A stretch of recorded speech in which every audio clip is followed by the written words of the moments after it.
नहीं कर रहा था, उससे तो इसे काफी नुकसान पहुंच सकता था, क्योंकि अक्सर जानवरों की जिज्ञासा उन्हें कहीं का नहीं छोड़ते हैं। तभी तो ये बेचारा बकरा करंट लगने की वजह से अपने साथ साथ इस खंबे को भी उड़ाता हुआ ले गया। इस वीडियो में कुछ लोग बरसात के मौसम में अपने पालतू कुत्ते के साथ टहलने निकले थे। अब बारिश का मजा लेना अच्छी बात है, लेकिन सावधानी भी बहुत जरूरी है, वरना आप खुद ही देखिए कुछ देर चलने के बाद इस कुत्ते को कुछ होने लगता है और वो चीखते चिल्लाते हुए जमीन आता है, जिसके बाद ये कुत्ता दोबारा कभी भी नहीं उठ पाता। अब आप सोच रहे होंगे कि आखिर इस कुत्ते को क्या हुआ, तो दोस्तों आपकी जानकारी के लिए बता दें कि ये कुत्ता जिस पानी के अंदर चल रहा था, असल में उसके अंदर करंट फ्लो कर रहा था और उसी के कारण उसकी जान चली गई।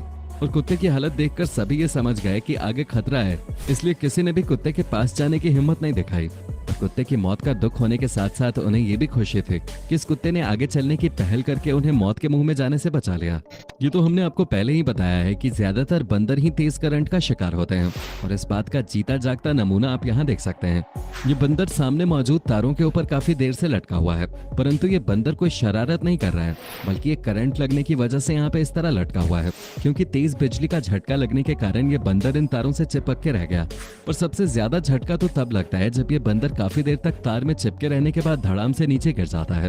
इससे ये बात तो तय है कि इतने बड़े हादसे के बाद ये बंदर जिंदा तो नहीं। दोस्तों यहाँ पर दो जंगली हिरन इलेक्ट्रिक फेंस के आसपास घूम रहे थे, लेकिन न जाने क्या सोचकर उनमें से एक हिरन अचानक से ही इलेक्ट्रिक फेंस को छू लेता है, और जैसे ही इलेक्ट्रिक फेंस को छूने की वजह से उसे बिजली का झटका लगता है, वैसे ही वो उछलकर दूसरी तरफ चला जाता है। हिरन के उछलने का तरीका देखकर ये तो पक्का है कि इसे बहुत जोर का करंट लगा होगा। वैसे दोस्तों खुराफाती जानवरों में सुअर का नाम भी बिल्कुल टॉप पे आता है, क्योंकि उन्हें भी अपने आसपास मौजूद चीजों को चेक करने की बड़ी खुजली रहती है। तभी तो इस वीडियो में हम देख सकते हैं कि ये सुअर काफी देर से इधर उधर चहलकदमी कर रहा है, लेकिन इसे इस बात का बिल्कुल भी अंदाजा नहीं है कि ये जिस इलाके में खड़ा है उसके चारों ओर इलेक्ट्रिक फेंस लगे हुए हैं। इसके संपर्क में अगर आ गए तो उनका बुरा हाल हो जाएगा, और ठीक ऐसा ही हुआ भी। इनमें से एक सुअर तारों के संपर्क में आ जाता है और फिर उसे इतनी जोर का करंट लगता है कि वो दबे पांव भागना शुरू कर देता है। पर दोस्तों जब बात विशालकाय हाथियों की आती है तो उनके आगे इलेक्ट्रिक फेंस का भी जोर नहीं चलता। आप खुद ही देखिए कि जब इस हाथी का सामना इलेक्ट्रिक फेंस से होता है तो ये सीधा इलेक्ट्रिक पोल पे ही हमला करके उसे अपने पैरों से गिरा देता है। ये हाथी चुपचाप यहाँ से बच निकलता है। असल में दोस्तों ऐसा होने के पीछे कई कारण हैं।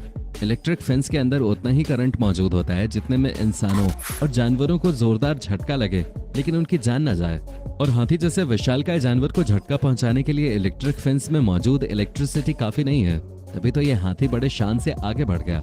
लेकिन हाँ, अगर हाथी के अलावा कोई और जानवर होता तो उसका हाल बेहाल हो सकता था, क्योंकि कई बार इलेक्ट्रिक फेंस में भी इतना करंट होता है कि वो जानवरों को सदमे में पहुंचा सकता है, और ऐसा कई बार देखा भी गया है। अब दोस्तों जरा एक बार इस तस्वीर पे भी नजर डालिए। आप यहाँ साफ साफ देख सकते हैं कि करंट की वजह से इस तेंदुए का क्या हाल हुआ है। असल में ये तेंदुआ इस बिजली के खंभे के ऊपर गलती से चढ़ गया, और फिर ये गलती इस तेंदुए की जिंदगी की आखिरी गलती बन गई। बाकी अंजाम तो हम देख ही रहे हैं, और ये कोई पहली बार नहीं है।